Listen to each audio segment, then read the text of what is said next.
Well, you were saying you weren't that well aware back then, of course, because you were only 9. Do you know when it triggered you? Well, I think you know, late teens. I was when so I was. Was there one thing that happened maybe, or?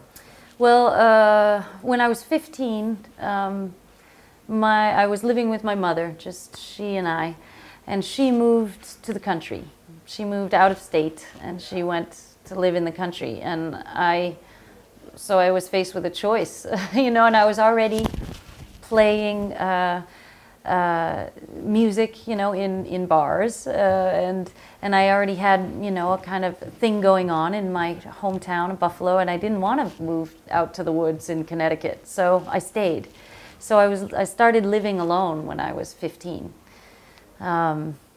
So I had this sort of unusual experience of being an emancipated minor, sort of operating in the adult world. I got this guy, you know, this Rasta guy on the east side of town to rent me an apartment. I got this other guy to give me a job, you know, behind a counter. That it was all illegal, you know. Yeah. But so I had been living in the adult world for a few years, and when I was, you know, a little older, 18, 19, 20, I think I started to react, you know, to that world that I was, you know, sort of thrust into very young, you know, sort of a teenage girl taking care of herself in the world. So, you know, I just started to discover how pissed off I was, you know, after a certain point. You were saying pissed off. Did you know what you were pissed off about, or?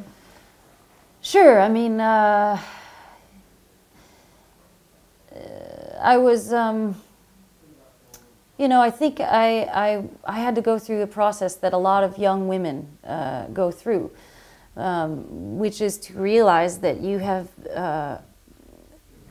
been too nice for a long time, you know, and too towards passive. The outside world. Yeah, you know, and you know, there I was, like, you know, you can imagine a teenage girl playing in bars, you know, a lot of attention from men.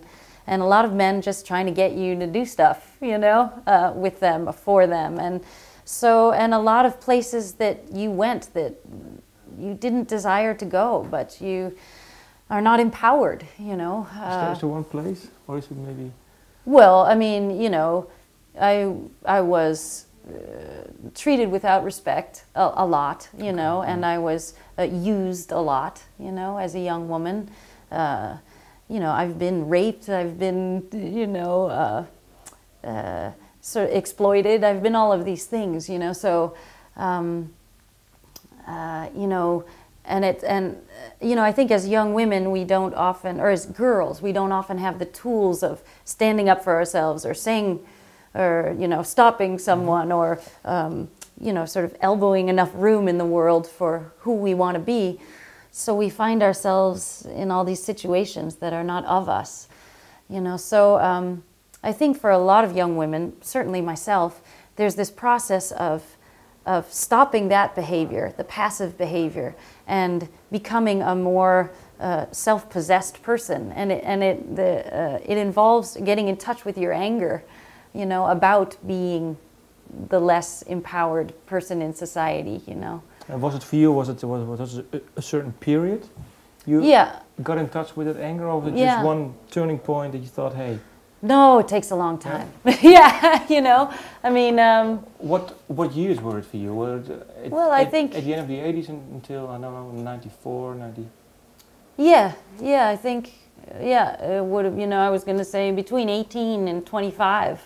I was, you know, trying very much to become myself, you know, and against all odds, you know, and, you know, I was, you know, traveling around at some point, you know, driving around doing gigs alone, you know, me and my guitar, you know, and you walk into a venue and there's the house sound guys, and I'm like, okay, so what I want is for my guitar to sound like a Mack truck, you know, and he's like, you know, little girl, you know, and all of this, you have to struggle to just get enough respect to do what you do, you know, to be allowed to do it, you know. So there was a lot of that negotiating.